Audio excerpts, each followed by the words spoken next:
senão fica muito formal, né? Vamos segurar na mão mesmo. Primeiramente, quero agradecer, né, a Deus pela oportunidade de estarmos aqui juntos nessa noite. Agradecer o convite, né, na pessoa da nossa irmã Clemilda, presbítero Sérgio, que nos convidou para estarmos juntos com os irmãos meditando nessa noite. E para mim é uma alegria, eu sou filho dessa igreja, né? A gente cresceu aqui, foi aqui que nos desenvolvemos, foi aqui que o Senhor, né, tem e trabalhou muito a nossa vida numa jornada, né? E a gente continua com o DNA daqui, né? A gente leva o DNA dessa igreja, né, da fé, da perseverança dos irmãos aqui. Então continue perseverando, firmes, né, sabendo que o trabalho do Senhor não é vão. O trabalho do Senhor, sabe que o Senhor reina. Passou aí a Páscoa, nós estamos ainda na semana depois da Páscoa, ainda celebrando o Rei que vive. Não só vive, mas reina. Tanto reina que a Bíblia está realmente sendo cumprida muito claramente para nós. Sinal de que devemos estar alegres, porque o nosso Redentor vive e está pronto às portas para buscar a sua igreja. Né? Então, continuemos firmes.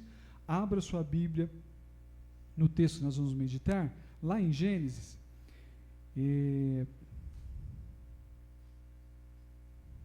Gênesis capítulo 49. E o Sérgio, me corrijam se eu não me equivoquei, né? Mas o tema é: quero trazer à memória aquilo que pode me dar, o que me dá esperança, né? Lamentações de Jeremias, né? Capítulo 13, acho que é isso aí. Esse é o tema. Esse é um lema que a igreja aqui muitas vezes, né, João? Acho que ela sempre levou como uma forma da gente olhar, buscar na nossa jornada, na nossa existência, enquanto igreja, enquanto irmãos e irmãs nessa caminhada, família, povo de Deus, aquilo que pode dar esperança. Ou seja, a gente não olha, o Jeremias, ele decidiu algo importante, né? Eu não vou olhar para as coisas que me ferem, que causam mais feridas e dor. Eu quero trazer à memória aquilo que pode me dar esperança para caminhar para onde? Para o futuro. Em diante, à frente. Então, o texto que nós lemos vou tratar como uma resposta a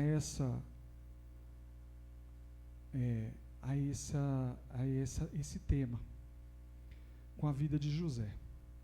Nós vamos ver a jornada de José. Tá? Então, Gênesis capítulo 49. Vamos ler o primeiro versículo, depois a gente vai lá para o 22. Então, abra aí. Fique com a sua Bíblia aberta. 49 diz assim, o primeiro versículo.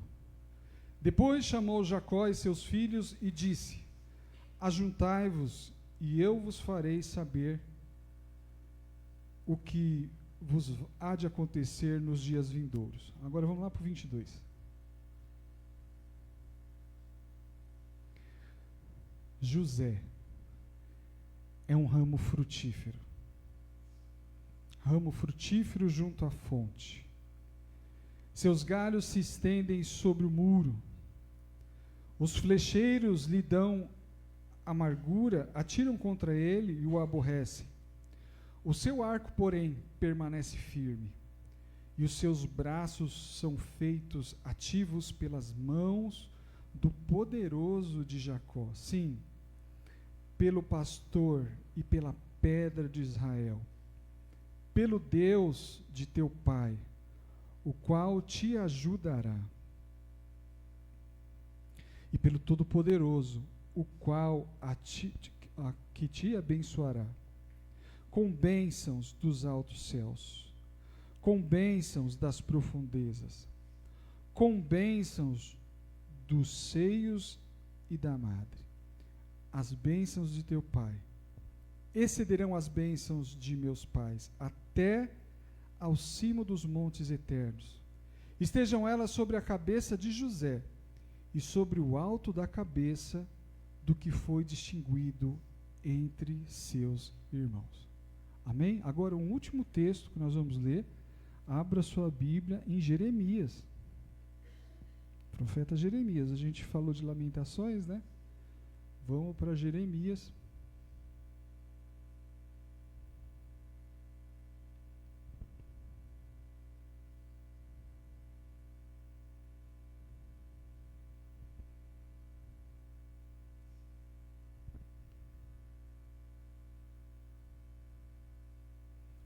Jeremias, capítulo 29, verso 11.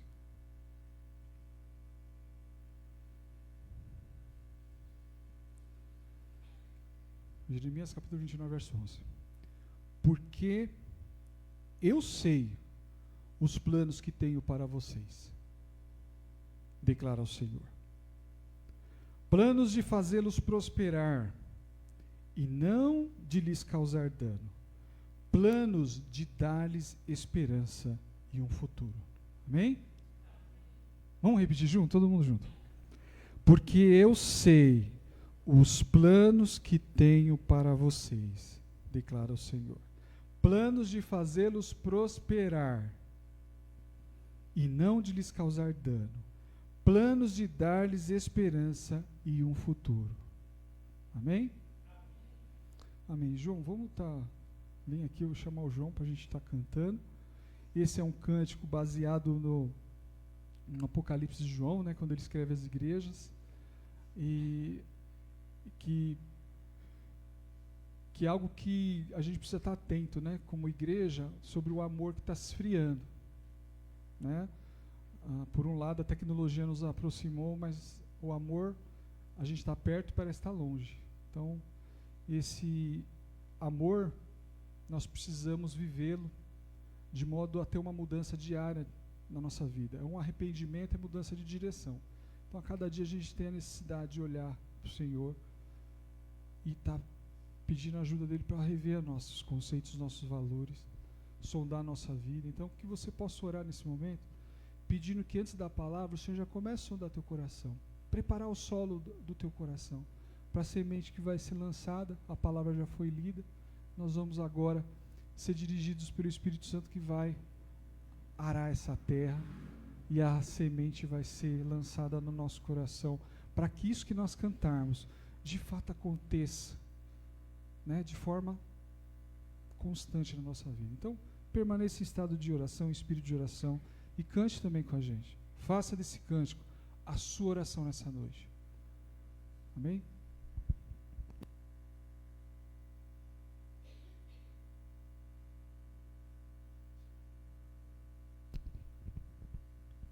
Pedir para os músicos vir para frente.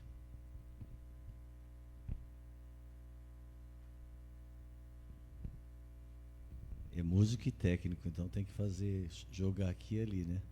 Deve ter dado algum tilt no computador.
ao início de tudo, encontrar-me contigo, Senhor. Quero rever meus conceitos e valores, eu quero reconstruir. Vou resgatar aos caminhos, vou ver as primeiras obras, Senhor. Eu me arrependo, Senhor, me arrependo, Senhor, me arrependo, Senhor.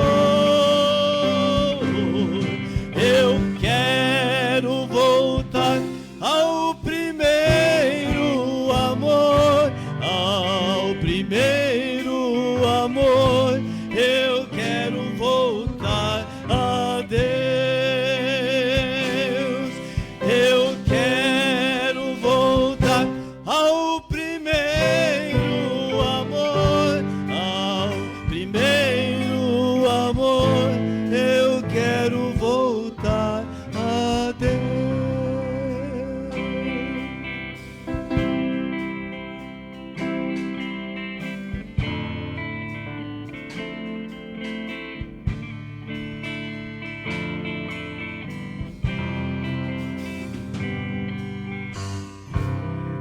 Voltar ao início de tudo, encontrar-me contigo, Senhor. Quero rever meus conceitos e valores, eu quero reconstruir.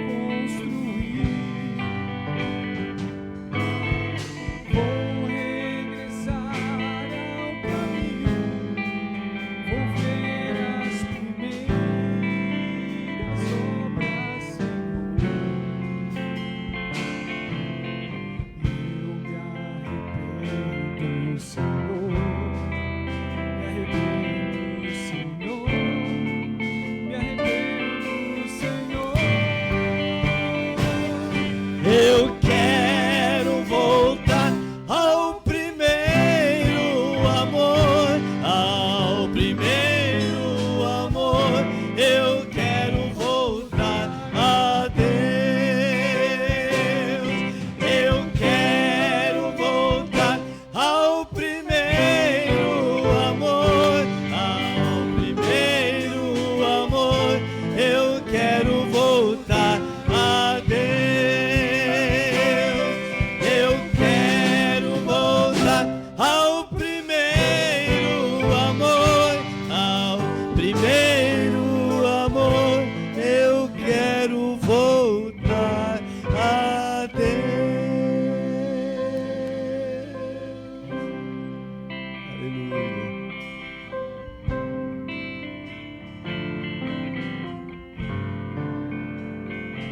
Obrigado, Senhor. Amém, Senhor. Obrigado, Senhor. Deus abençoe, meus irmãos. Amém? Deus abençoe, irmão.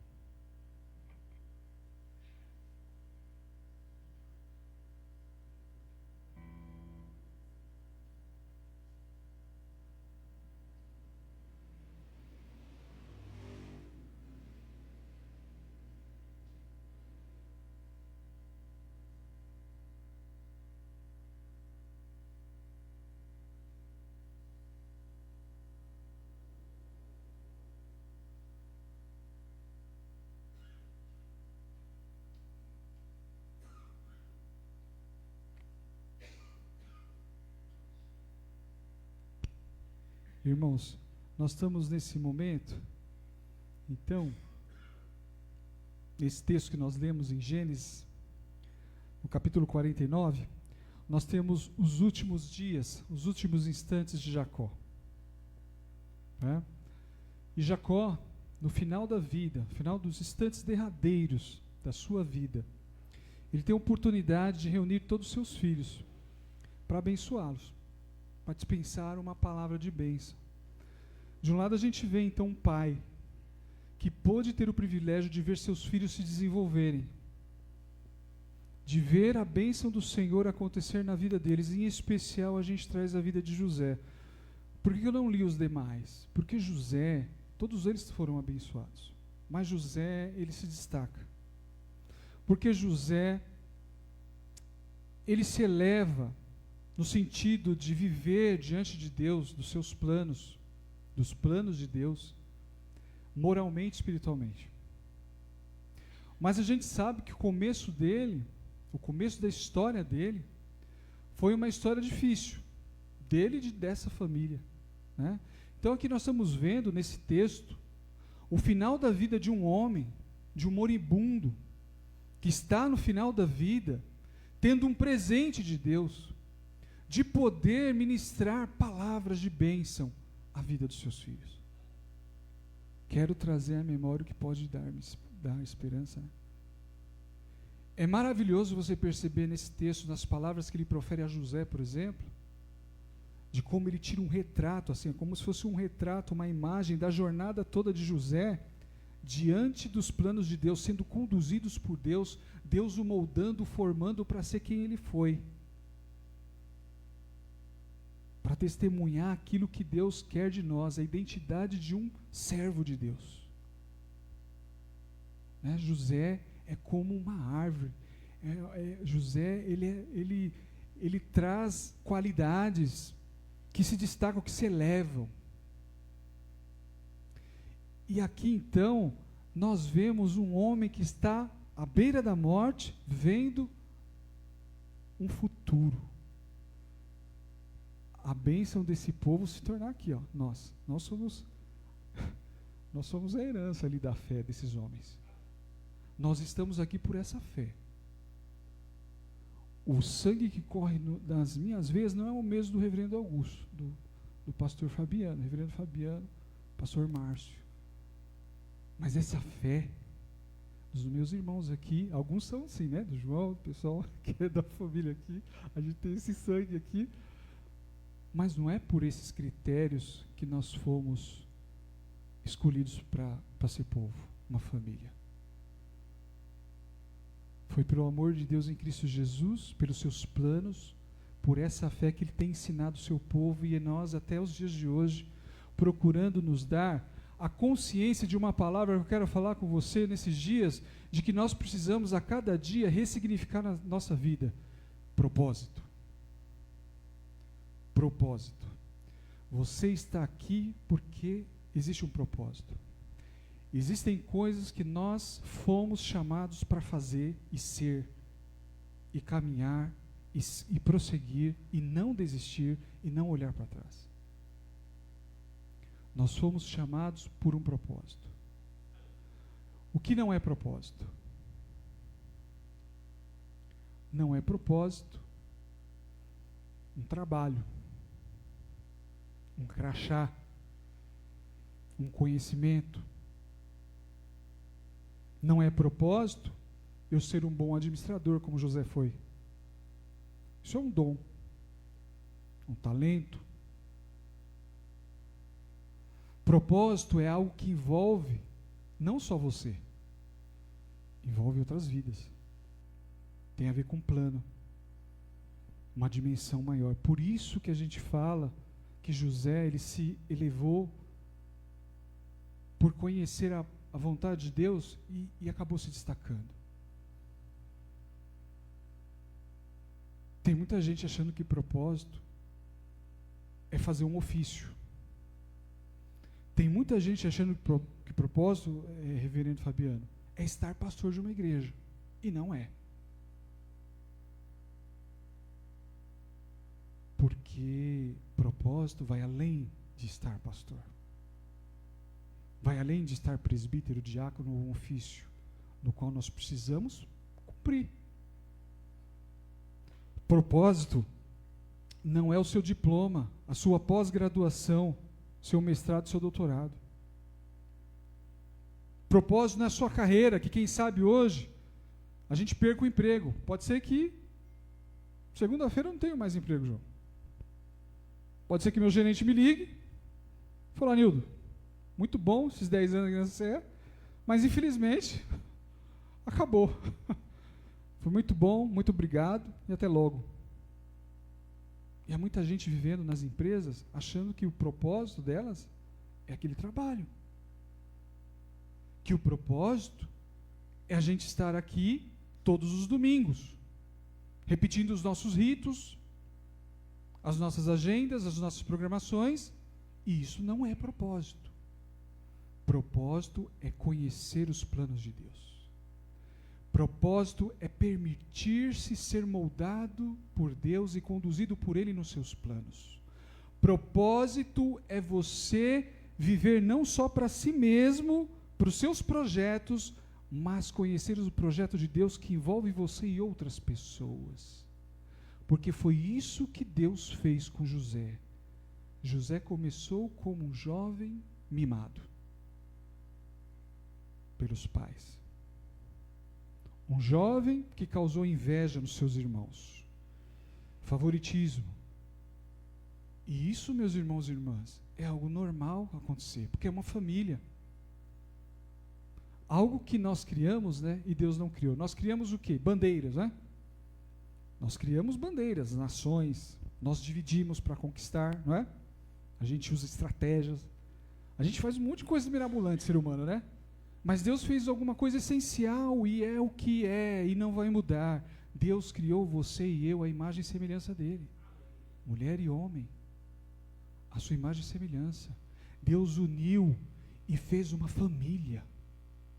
E uma família e várias famílias se tornam um povo que Deus elegeu para salvar. Isso é propósito. Isso é plano. E nós fazemos parte disso. Meus irmãos, vocês entendem que nós somos um povo? Esse mesma família que foi escolhida para portar, para que nós pudéssemos herdar esse reino que vem por meio de Jesus Cristo pela fé, a fé desses patriarcas, ela vem e permanece ainda nos dias de hoje, nada acerca disso mudou. É a mesma fé que nos liga, que nos dá propósito, que nos dá sentido. Há muita gente ainda equivocada, vivendo algumas coisas que não são propósito de Deus.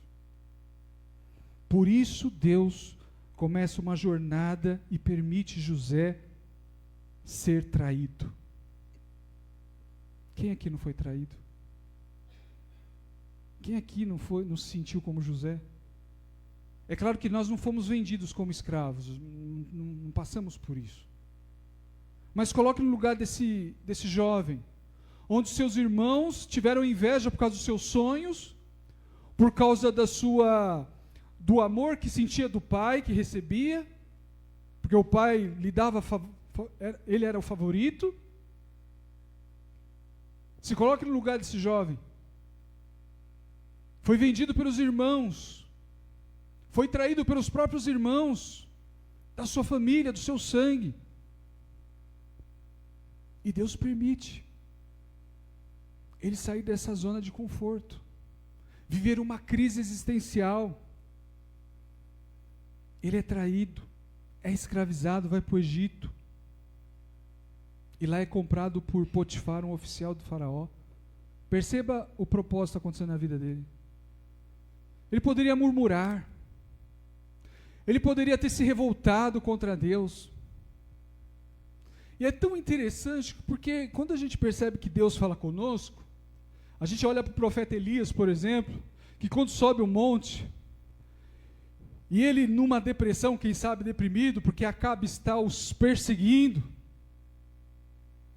e esse homem, vem um barulho, vem um trovão, vem uma série de manifestações ali acontecendo ao seu redor, que o assustam inclusive, que causam nele um certo temor, mas ele percebe que Deus não está em nada disso. Deus não está no barulho do mundo, Deus não está nessas agitações que estão acontecendo agora no nosso meio, aqui fora, na rua, no mundo, as guerras que estão acontecendo aí. E lá, ele percebe Deus no silêncio. E José começa a aprender a importância do silêncio, de aprender a soberania de Deus, de aprender sobre a soberania de Deus. É possível que hoje você esteja vivendo um momento de crise e conflito, e que você esteja pensando até em desistir, sabe, meu irmão e irmã? Quem sabe você está sem forças, não tem motivação, está realmente desgostoso com a situação, com as coisas, mas queria dizer para você, olhe para a vida de José. José nos dá uma lição de aprendizado no sentido de aprender a perceber Deus no silêncio da caminhada, no silêncio da jornada. Está ferido, foi traído, sente saudade de seus irmãos, sente saudade de seu pai, sente saudade do afago, mas se contenta com o silêncio de Deus. Acolhe o silêncio de Deus. O mundo acha que Deus está em silêncio, e Ele está mesmo. Ele não vai aparecer para nós dizendo, olha, eu estou nas rédeas da história. Ele não vai mandar um anjo aqui para mostrar para nós. Ele não fez isso na ressurreição. Ele poderia ter aparecido para Pilatos e feito barulho, né? Olha aqui, ó, venci. Olha aqui, ó. Olha as marcas. Olha aqui, toca. Sabe para quem ele fez isso, meus irmãos e irmãs? Uma semana depois da Páscoa, para Tomé. Por que nós duvidamos tanto? Por que somos como Tomé? Parece que nossa geração é meio Tomé, reverendo Augusto. Eu preciso ver. Eu só vou apoiar esse trabalho, reverendo Fabiano, esse projeto que você está trazendo, se eu ver acontecer. Senão eu não me comprometo. Que fé é essa, meus irmãos e irmãs? Que eu preciso ver para crer. E o Senhor Jesus veio ao nosso encontro. O Senhor Jesus veio ao encontro dos seus discípulos depois da Páscoa. E o Senhor Jesus, todas as vezes que alguém vier aqui abrir a Bíblia, não importa quem seja, que estiver portando a palavra de Deus, ser porta-voz da palavra de Deus, tenha temor e entenda isso. O Senhor está vindo ao encontro da tua vida, da tua alma, meu irmão e irmã. É tempo de aprender a sofrer danos. Não há problema de sofrer danos, de ser traído, quem sabe perder o emprego. José perdeu tudo, só tinha Deus. O maior valor no qual ele tinha imputado na sua existência foi perceber como Deus cuidara do seu pai e da sua família, e essa fé que Deus plantou no seu coração era a única coisa que ele poderia se apegar, e a obediência a Deus. Obedeça. Obedeça. Não questione. Não fique tentando compreender. Fé se vive. Justo viverá pela fé. É pela fé que nós vamos viver. Ele foi injustiçado. Parece que não tem fim, né? É um poço que vai, ele vai descendo, né? Não basta ser traído. José tem uma característica muito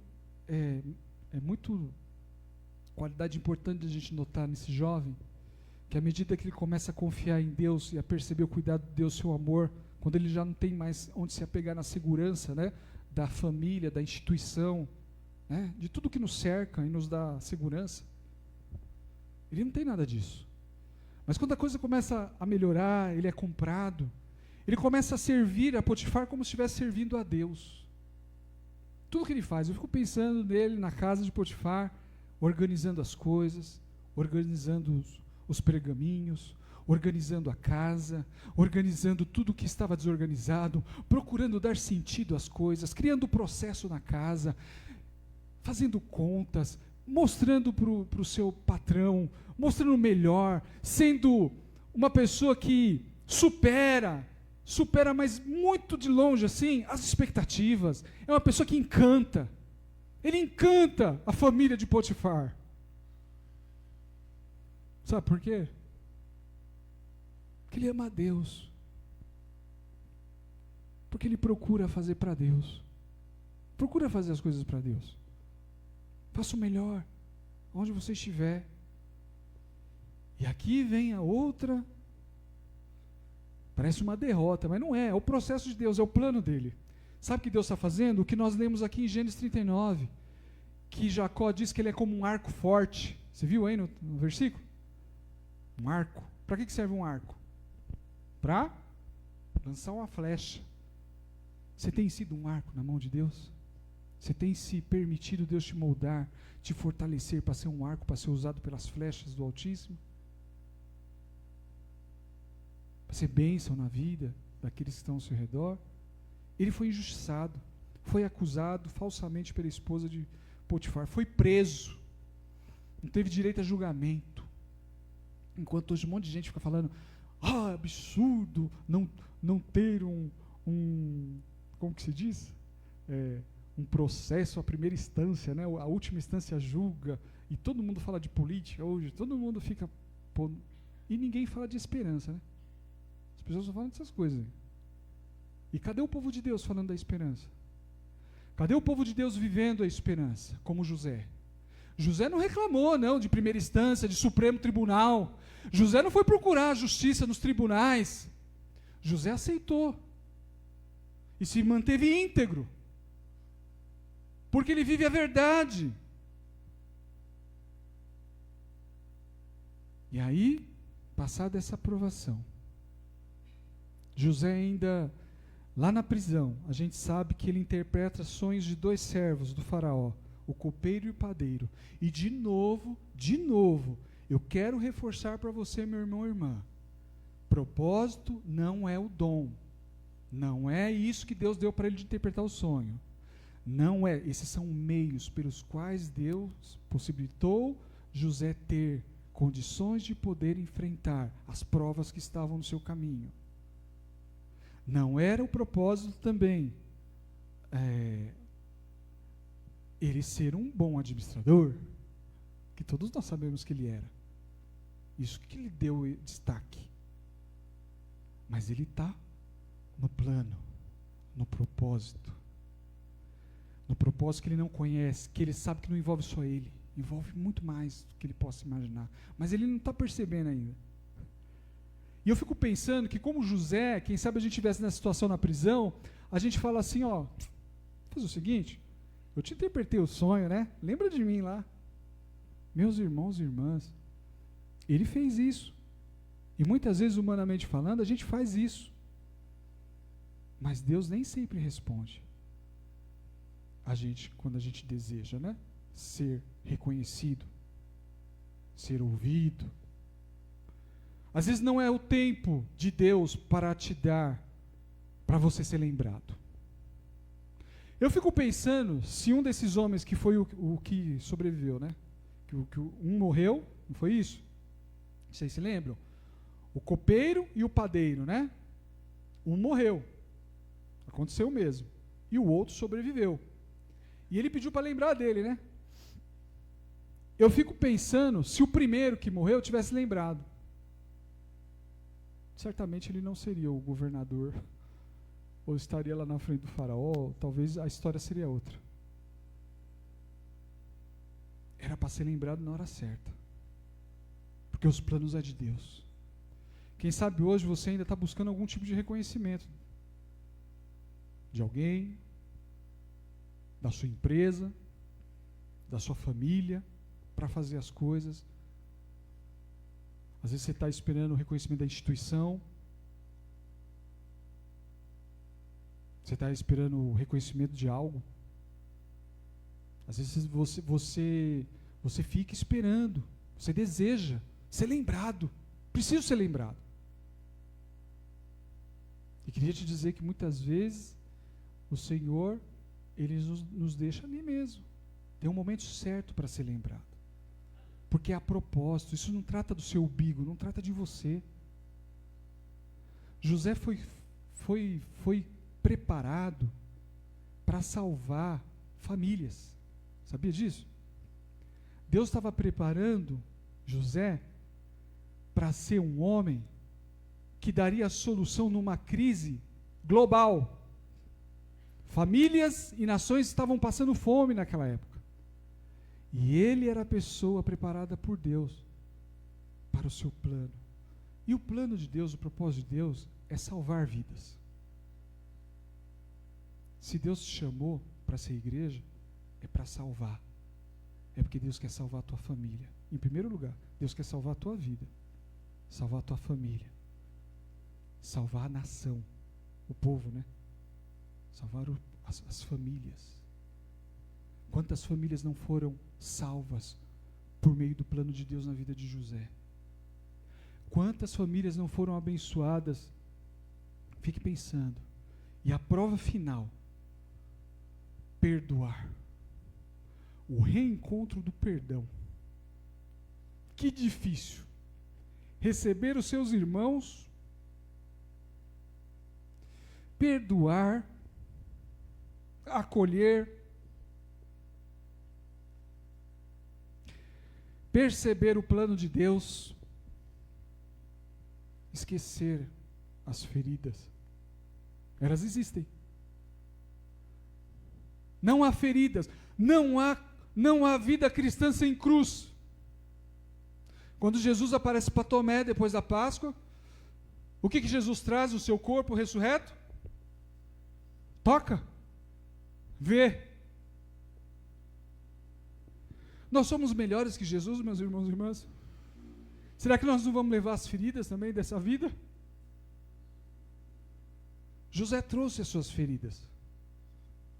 Estavam abertas algumas ainda. Estavam quase fechando, quem sabe. Ainda precisavam de tratamento. E Deus cuida, restaura essa família. Igreja, por que estamos aqui hoje? Porque esse mesmo plano precisa acontecer na vida de inúmeras famílias que não estão aqui, quem sabe. E quero te dizer uma coisa, não se preocupe que Deus vai mandar. Viu, pastor Fabiano, pastor Augusto, nós não precisamos ir. Deus vai trazê-las até nós. Pastor Márcio, Deus vai trazer até aqui. É Ele que vai conduzir. Sabe quem levou a família de José até o Egito? Vocês sabem? Foi Deus. Foi Deus. Deus conduziu. Deus preparou o encontro. Deus veio ao nosso encontro. Deus está vindo ao nosso encontro. Deus virá em Cristo Jesus ao nosso encontro logo. Breve Ele voltará. Maranata. Assim vem Jesus. Amém? Será que estamos duvidando como Tomé?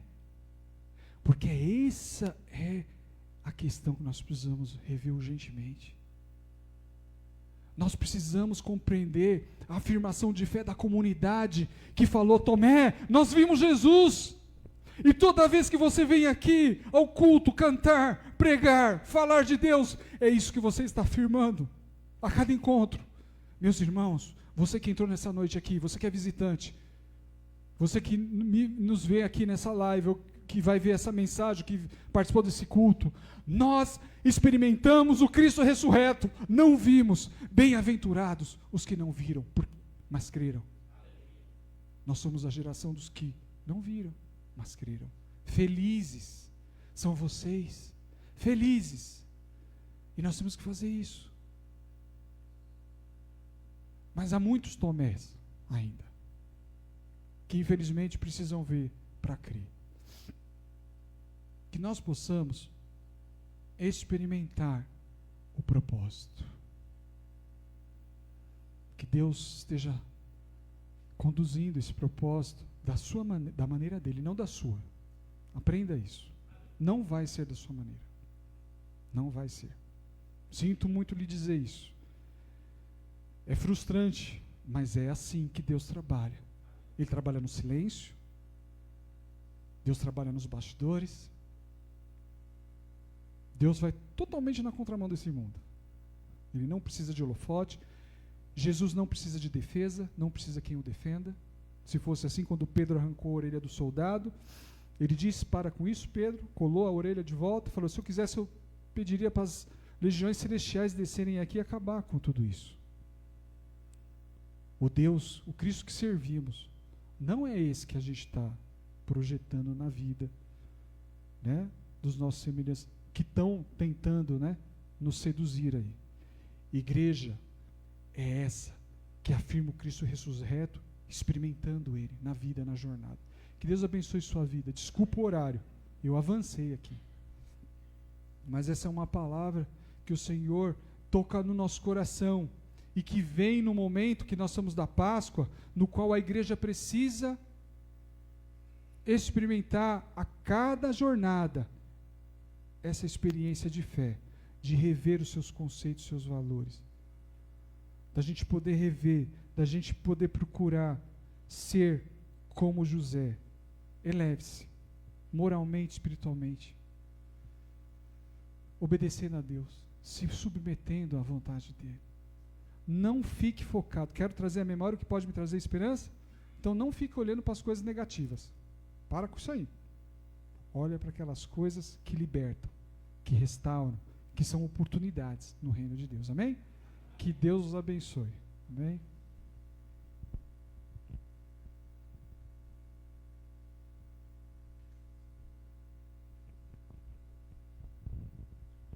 Obrigado, reverendo, por ter aceitado aí e trazer essa mensagem boa para nós. Irmãos, agora a gente vai ter um louvor aqui com o pastor Fabiano. Pastor, reverendo, a gente ainda vai acostumar, tá? Por enquanto era Fabiano, agora já é reverendo. Tá bom. Se eu for reconhecido tão somente como servo, para mim já está de bom tamanho. A paz do Senhor, amados. Que palavra maravilhosa, irmãos. Eu